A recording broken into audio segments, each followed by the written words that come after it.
Hi everyone, welcome back to my YouTube channel. Last month, I did my writing sprint challenge for my fantasy novel.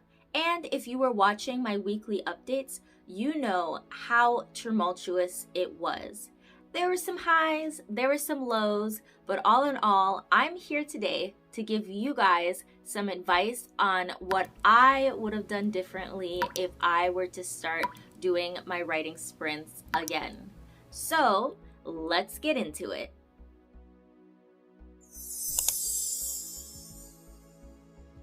And we're back. So I'm going to get straight into tip number 1. So if you watched my videos, you probably know what I'm going to say. Time management, okay? And time setting.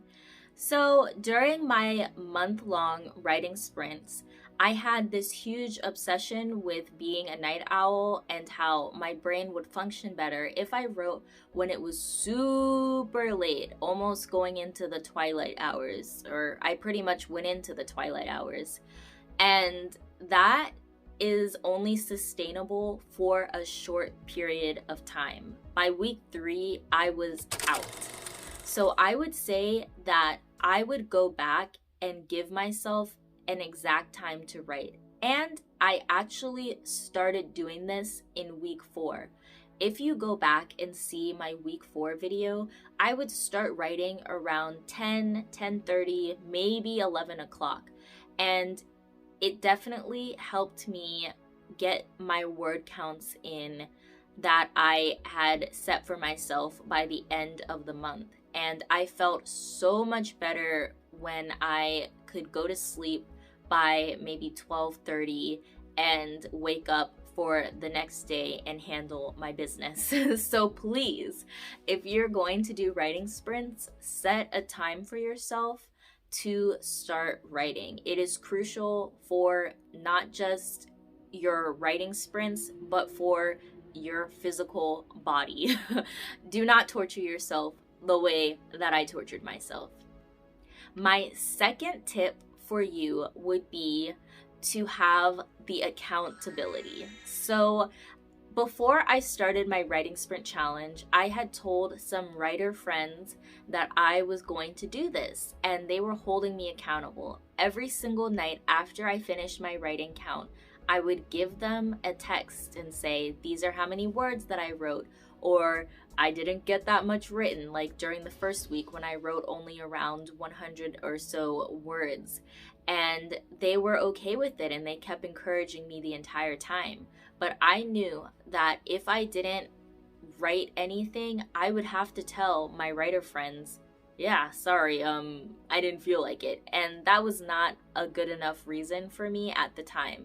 So definitely get yourself some writer friends or some family members, your everyday friends that you see. Let them know that you're doing writing sprints and have them hold you accountable.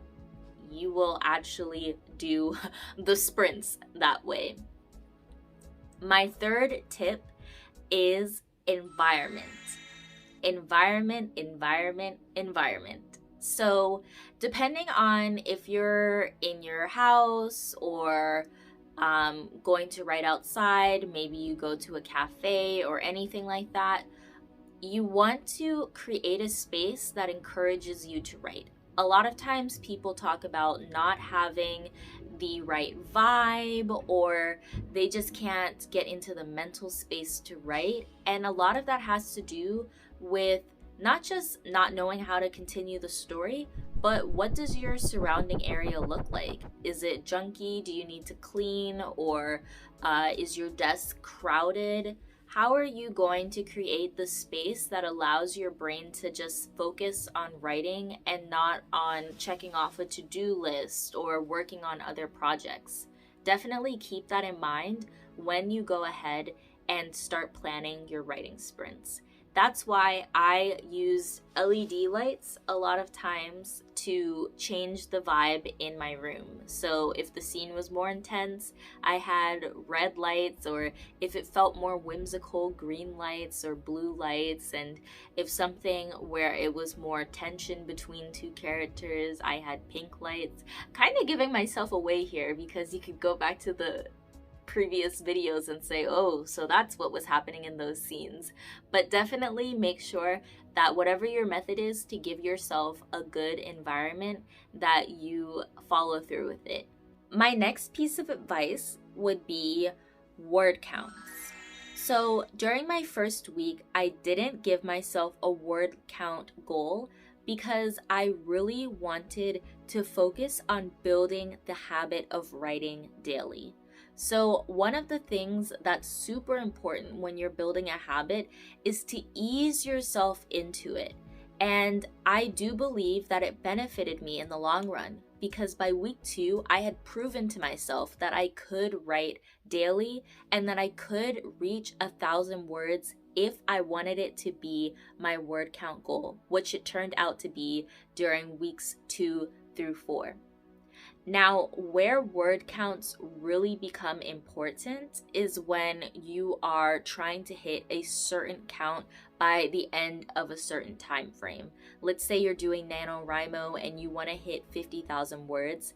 Yes, you're going to want to have the start be a certain word count, but I would still advise that you ease yourself into it some other way.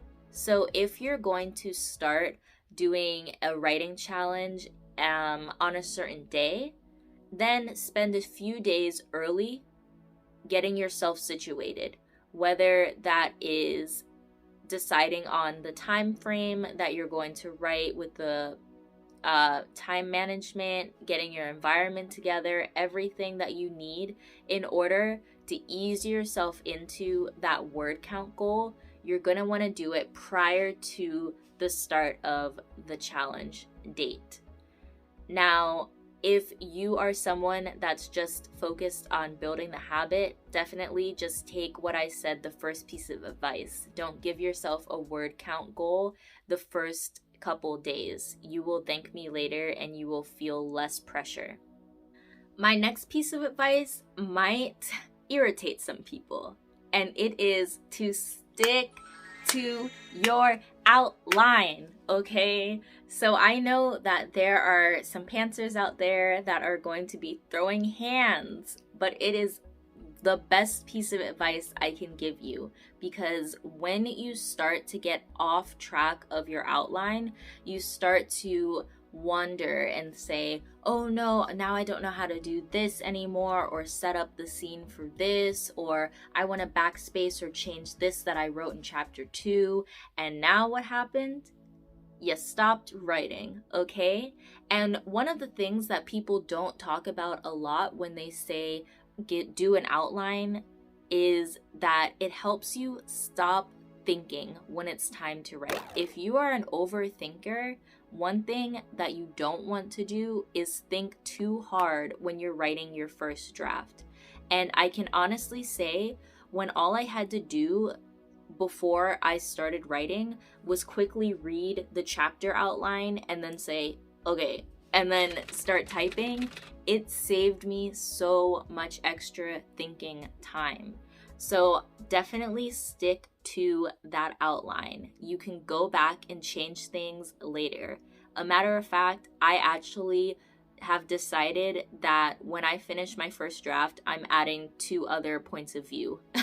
So I'm not saying that you can't never change anything, but save that for your next drafts. Now to what we've all been waiting for. How many words did I write during the month of May? Here it is. 28,078 words. Now, you might say, oh, that doesn't sound like a lot, or some of you might say that sounds like too many words. But for me, I think it made a lot of sense, and actually it was more than I expected to write, because as already said, I did not start out writing 1,000 words a day, And if I did, I would have actually probably hit the 30,000 word mark or 31,000 word mark. So that basically means that without having that 1,000 word limit, I was only maybe 2,000 or 3,000 words short of my goal. So overall, I'm super proud of myself and I'm going to continue writing my fantasy novel. So I hope to see you guys in my next videos. I'm not gone yet.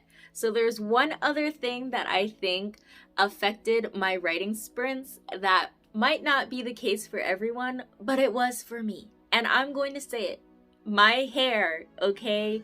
So if you saw during my week 3, I had spent a considerable amount of time on my hair day. And I don't know if it's just me or other people out there. Let me know in the comments. But yes, if my hair is not looking the way I want it to look, if it is not clean, I cannot function. I literally stopped thinking. Call me vain, but that's the tea. And for other people, it could be that you're wearing jeans instead of leggings, or the light is shining through your window and hurting your eyes. Whatever it is that is throwing off your good vibes, fix it before you start your writing sprints. And as for me, I definitely needed to mark on my calendar when my hair day would be so I wouldn't have been so thrown off. So that's all from me, and I will see you in the next video. Bye!